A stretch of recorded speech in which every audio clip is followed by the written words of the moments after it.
कैसे हैं आप सब। उम्मीद करती हूँ आप सब खुश होंगे, सही होंगे और अपनी लाइफ जी रहे होंगे। मैं आज क्लास 12 का चैप्टर नंबर 5 लेकर आई हूँ। बहुत बहुत बहुत ही ज़्यादा इंटरेस्टिंग चैप्टर है और बहुत ही इम्पोर्टेंट है। तो इस ये याद रख लीजिए कि इस चैप्टर से कोई ना कोई एक क्वेश्चन ज़रूर पूछे जाते हैं और इतने इंटरेस्टिंग है ना कि एक बार अगर आप पढ़ेंगे तो आपको समझ में आ जाएगा। चैप्टर का नाम है समकालीन दक्षिण एशिया। ठीक है, तो हम टाइम जाया ना करते हुए हम चैप्टर को शुरुआत करते हैं। चलिए, दक्षिण एशिया के विभिन्न देशों में एक सी राजनीतिक प्रणाली नहीं है। ये याद रखिएगा कि जो दक्षिण एशिया उस सब में एक देश की प्रणाली नहीं है। अनेक समस्या और सीमाओं के बावजूद भारत और दक्षिण में ब्रिटेन से आज़ाद होने के बाद लोकतांत्रिक व्यवस्था सफलतापूर्वक कायम है। भारत में लोकतंत्र के विश्वास के बारे में आप एक किताब में विस्तार में पढ़ेंगे। और इस किताब में हम ये पढ़ने वाले हैं कि दक्षिण एशिया क्या कैसे बना और इसमें सीमाओं को लेकर इसमें कैसे मतलब कि अभी आज अगर हमारा भारत बना है, आज जो हमारे पश्चिमी देश है कायम है, तो कैसे हैं। ठीक है, तो चलिए आगे बढ़ते हैं। भारत में लोकतंत्र की बहुत सारी सीमाओं की तरफ इंगित किया जाता है, लेकिन हमें यह याद रखना चाहिए कि राष्ट्र के रूप में भारत हमेशा लोकतांत्रिक रहा है। वहीं बात श्रीलंका पर लागू होती है कि पाकिस्तान और बांग्लादेश में लोकतांत्रिक और सैन्य से दोनों तरह से नेताओं का शासन रहा है। शीत युद्ध के बाद के सालों में बांग्लादेश को लोकतंत्र कायम रहा। देखिए, ये बता रहा है कि जब शीत युद्ध था उसके बाद से लोकतंत्र किसमें था, बांग्लादेश में कायम रहा। अब पढ़ते हैं आगे। ये कोई समझाने वाली बात नहीं, इतना तो उम्मीद करती हूँ कि आप समझ गए होंगे। पाकिस्तान में शीत युद्ध के बाद सालों में लगातार 2 लोकतंत्र सरकारें अब बनी। पहली सरकार बेनजीर भुट्टो और दूसरी सरकार नवाज शरीफ। ये याद रखना, पाकिस्तान के 2 जो सरकार बनी थी, पहला था बेनजीर भुट्टो और दूसरा था नवाज शरीफ। ये क्वेश्चन में पूछा जाता है कि नेतृत्व में कायम हुई, लेकिन इसके बाद 1999 में पाकिस्तान में सैनिक तख्तापलट हुआ। तब से यहाँ पर सैनिक शासन है। अब देखिए, पहले तो सरकार बनी थी, लेकिन क्या हुआ कि तख्तापलट हो गया 1999 में। जब से वहाँ पर क्या है, सैनिक शासन है। सबको पता होगा सैनिक शासन क्या होता है। नहीं, ये मेरा आज का क्वेश्चन है कि सैनिक शासन क्या होता है, विस्तार में बताइएगा। जिसको नहीं पता मुझसे पूछ लीजिएगा, मैं दोबारा आपको बता दूंगी। ठीक है, 1906 में 6 तक नेपाल में संवैधानिक राजतंत्र था और इस बात का खतरा बराबर बना हुआ था कि राजा अपने हाथ में कार्यपालिका की सारी शक्तियों को ना ले। देखिए, 2006 तक तो नेपाल में राजा का ही शासन चल रहा था। ठीक है, जितने भी अब 2006 के बाद ही वहाँ पर लोकतंत्र कायम हुआ है। यानी हाँ, हम जब से बड़े हुए हम 6-7 साल के उस वक्त होंगे जब तक वहाँ पर क्या था, सेना शासन था। ठीक है, सॉरी, राजा का शासन था, वहाँ पर कोई सरकार नहीं थी। तो उनको डर था कि वो कार्यपालिका की सारी शक्तियों को ना ले ले। ठीक है, आगे देखते हैं। 2006 में एक सफल जन विरोध हुआ और यहाँ लोकतंत्र की बहाली हुई। राजा के हैसियत ना के बराबर रह गई। अब देखिए क्या हुआ, 2006 में लोगों ने क्या किया, विरोध किया इसका। ठीक है, जिससे कि लोकतंत्र को कायम किया जाए। इतना समझ में आ गया। चलिए आगे बढ़ते हैं। बांग्लादेश और नेपाल में अनुभव के आधार पर हम कह सकते हैं कि पूरे दक्षिण एशिया में लोकतंत्र की स्वीकृति मूल्य बन चला था। दक्षिण एशिया के दो सबसे छोटे देश में भी ऐसे ही बदलाव की बयार बह रही थी। ठीक है। भूटान और भूटान में अब भी राजतंत्र है, लेकिन यहाँ के राजा ने भूटान की बहुदलीय लोकतंत्र स्थापित करने की योजना शुरू कर दी है।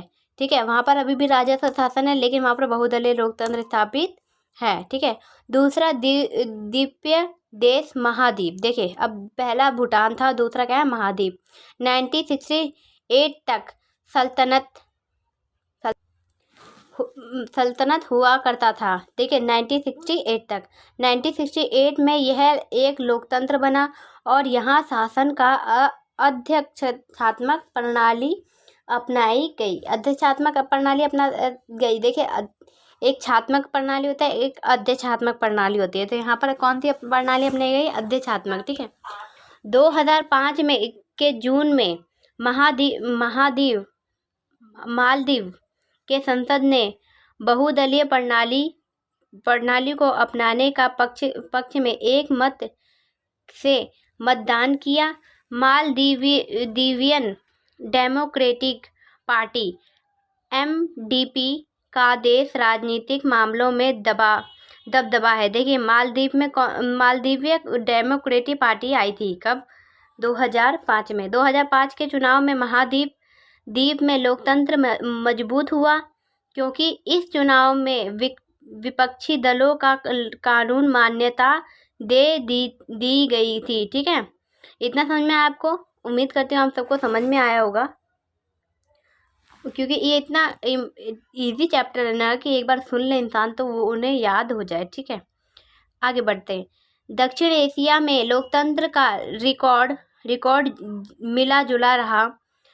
इसके बावजूद दक्षिण एशिया देशों की जनता लोकतंत्र की आकांक्षाओं को सहभागी है। इस क्षेत्र में 5 बड़े देशों में हाल ही में एक सर्वेक्षण किया गया था। सर्वेक्षण से एक बात जाहिर हुई कि वह इस 5 देशों में लोकतंत्र के व्यापक जन समर्थक हासिल है। इन देशों में हर वर्ष और धर्म का आम नागरिक लोकतंत्र को अच्छा मानता है और प्रतिनिधिमूलक लोकतंत्र की संस्थाओं का समर्थन करते हैं।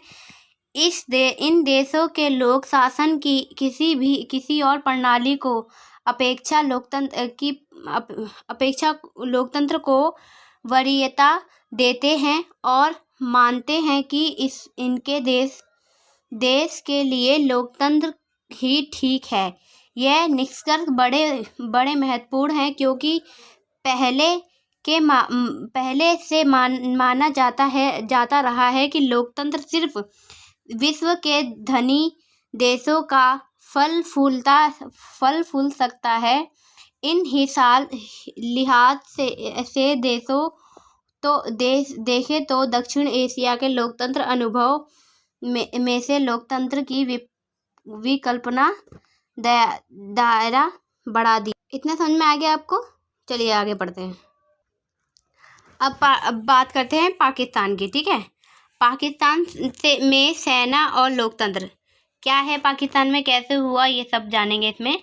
पाकिस्तान में पहले संविधान में बनाने के बाद देश के शासन की बागडोर जनरल अयूब खान ने अपने हाथों में ले ली और जल्द ही अपना निर्वाचन भी करा दिया।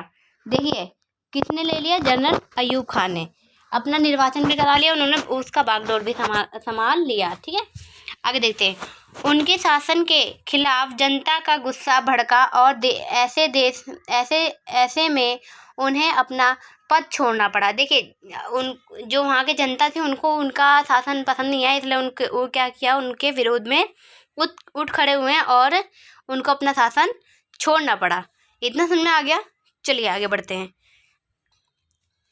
इससे एक बार फिर सेना शासन का रास्ता साफ हुआ और जनरल हाये खान ने हया खान ने शासन की बागडोर संभाली। हया खान ने सैनिक शासन के दौरान पाकिस्तान को बांग्लादेश संगठन का सामना करना पड़ा और 1971 में भारत के साथ पाकिस्तान का युद्ध हो गया। देखिए कब हुआ था? 1971 में। ये समझ में आ गया? चलिए आगे बढ़ते हैं। युद्ध के परिणाम स्वरूप पूर्वी पाकिस्तान टूटकर एक स्वतंत्र देश बन गया 1971 में, जिसे बंगाल कहा गया। बंगाल कब हुआ ये सब आपको याद रखना है। इसके बाद पाकिस्तान के जुल्फ़िकार खान अली भुट्टो के नेतृत्व में एक निर्वाचित सरकार बनी। 1971 और 1977 तक कायम रही। 1977 में जनरल ज़ियाउल हक ने इस सरकार को गिरा दिया। 1982 के बाद जनरल ज़ियाउल हक ने लोकतंत्र समर्थक आंदोलन का सामना करना पड़ा और 1988 में एक बार फिर बेनज़ीर भुट्टो के नेतृत्व में लोकतांत्रिक सरकार बनी। पाकिस्तान में इसके बाद की राजनीति ने बेनज़ीर भुट्टो की पाकिस्तानी पीपुल्स पार्टी और मुस्लिम लीग के आपसी होड़ के इर्द गिर्द घूमती रही। निर्वाचित लोकतंत्र की यह अवस्था 1999 तक कामयाब रही। 1999 में एक बार फिर सेना ने दखल दी और जनरल परवेज़ मुशर्रफ ने प्रधानमंत्री नवाज शरीफ को हटा दिया। ठीक है।